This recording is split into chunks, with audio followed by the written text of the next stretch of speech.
파리의 루브르 미술관에서 가장 유명한 그림이 뭘까요? 레오나르도 다빈치의 모나리자라고 답하실 것입니다.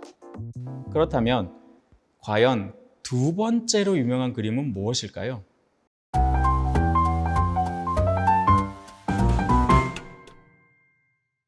안녕하세요. 다양한 예술 작품을 통해 인문학을 알리는 예술인문학자 이동섭입니다.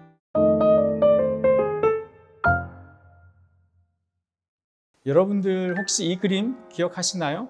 아마 한 번쯤은 다들 보신 적 있을 텐데 이 그림 바로 나폴레옹의 대관식인데요. 이 그림 외에 수많은 명작을 탄생시킨 화가의 삶을 들여다보고 우리가 예술인문학에 조금 더 가까워질 수 있는 시간이 될 수 있도록 지금부터 강의를 시작하도록 하겠습니다.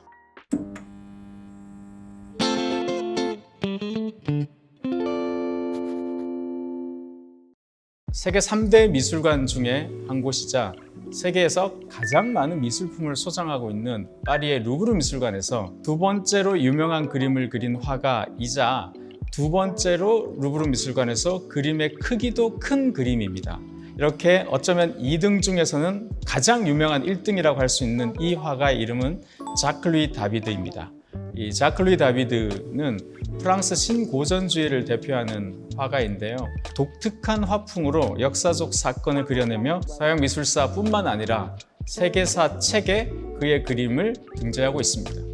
여기서 신고전주의란 무엇인가 하면 루이 16세 시절에 유행했던 양식인데요. 고대 그리스와 로마 문화에서 영감을 받아서 장식이나 시각예술, 회화, 문학, 연극, 음악, 건축 여러 장르에 걸쳐서 유행했던 하나의 유파였습니다. 그런데 왜 자크 루이 다비드는 당대 최고의 화가였음에도 불구하고 그리고 그가 그린 그림은 역사책에 다 들어가 있습니다. 그렇지만 그의 이름은 잘 알려지지 않고 있어요. 왜 그랬을까요? 자크 루이 다비드가 살았던 시대는 프랑스 역사의 격변기라고 할 수 있는데요.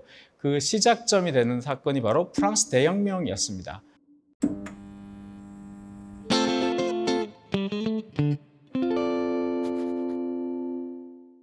잠깐 살펴보시면 자크 루이 다비드의 신고전주의라고 하는 그림 양식으로 봤을 때 그는 회화의 주인을 자기 자신, 그림을 그리는 화가라고 생각하지 않고 바로 그림을 주문하는 권력이라고 생각했습니다. 따라서 그는 아주 많은 작품을 그리면서 대부분은 권력자가 원하는 내용을 그 그림을 통해서 표현했습니다. 자크 루이 다비드는 당시 왕이었던 루이 16세가 주문한 그림 아주 성공적으로 잘 마칩니다.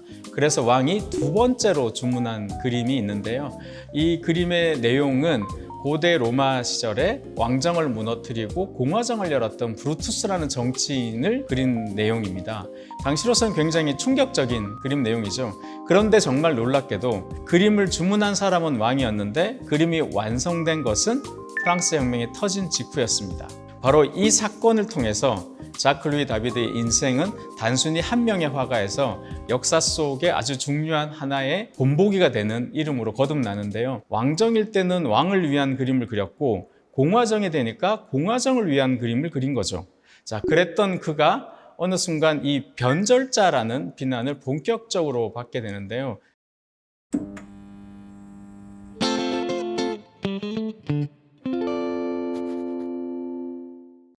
당시는 90% 정도의 문맹률이었기 때문에 사람들의 생각을 한쪽으로 이렇게 몰아가기 위해서는 글보다는 그림이 훨씬 효과적이었습니다. 그래서 자크 루이 다비드가 왕정일 때는 왕정화가로서 굉장히 잘 나갔고 공화정일 때는 공화정의 수석화가로서 굉장히 잘 나갔습니다. 모두 잘 나갈 수 있었던 것은 탁월한 그림 실력도 있지만 권력자가 원하는 메시지를 그림으로 아주 탁월하게 표현해냈다. 바로 그런 면이 그를 대단히 높은 위치로 끌어올렸는데요. 그러다가 로베스피에르가 단두대에서 목이 날아가면서 그도 결국 교도소에 갇히게 됩니다. 그리고 나서 권력을 쥐게 된 사람은 바로 나폴레옹 보나파르트였어요. 그래서 나폴레옹 보나파르트가 나를 위해서 같이 이 그림을 좀 그려달라고 두 번이나 요청했지만 자크 루이 다비드는 거절합니다.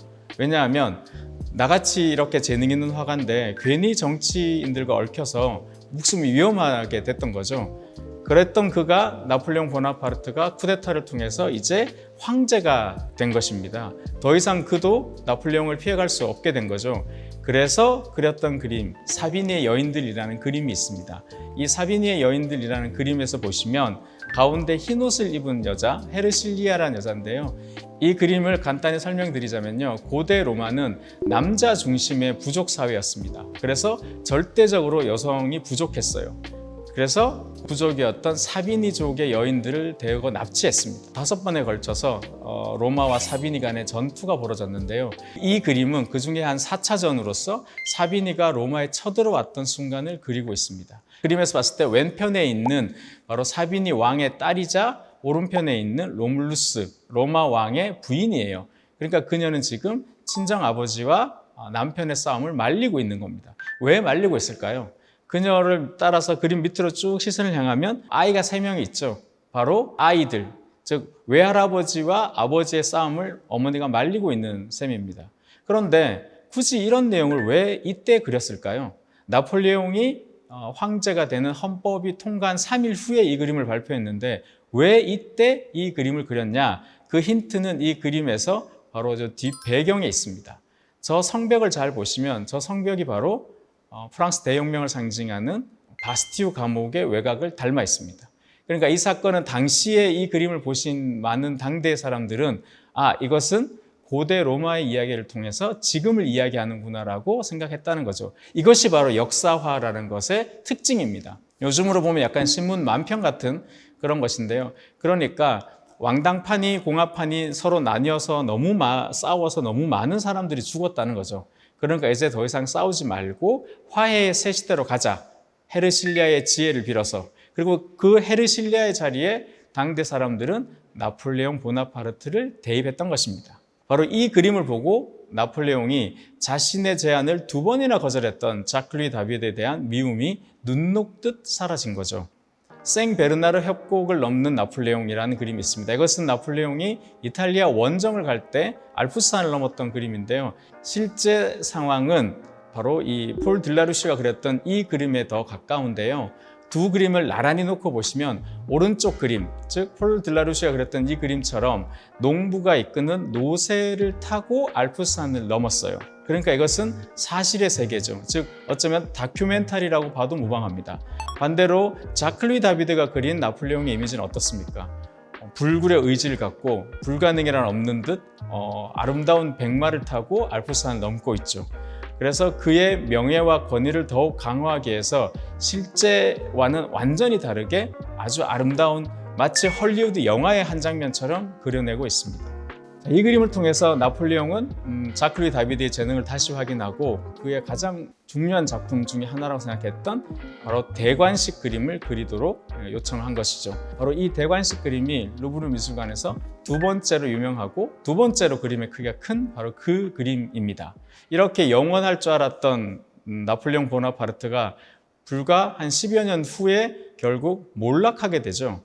이 나폴레옹이 몰락하면서 왕정이 다시 프랑스로 돌아오게 됩니다. 이 왕정 복구가 되자마자 자크 루이 다비드는 자기의 목숨이 위험하다는 것을 깨닫고 벨기에로 망명을 갑니다. 그러면서 화려했던 화가로서의 그의 시절은 이제 막을 내리게 되는데요. 이렇게 자크 루이 다비드는 프랑스가 왕정일 때는 왕정의 미술을, 공화정일 때는 공화정의 미술을, 제정일 때는 제정의 미술을 완벽하게 구해내는 그런 화가였습니다. 바로 그렇기 때문에 자크 루이 다비드는 살아서는 영광을 누렸지만 역사의 평가는 굉장히 가혹했습니다. 즉 그를 배신자 혹은 변절자로 기록한 것이죠. 물론 그의 재능이 뛰어났기 때문에 권력에 의해서 이용당하다 버려진 시대의 희생자라고 볼 수도 역시 있을 것 같습니다. 여러분께서 한번 직접 생각해 보시면 좋을 것 같습니다.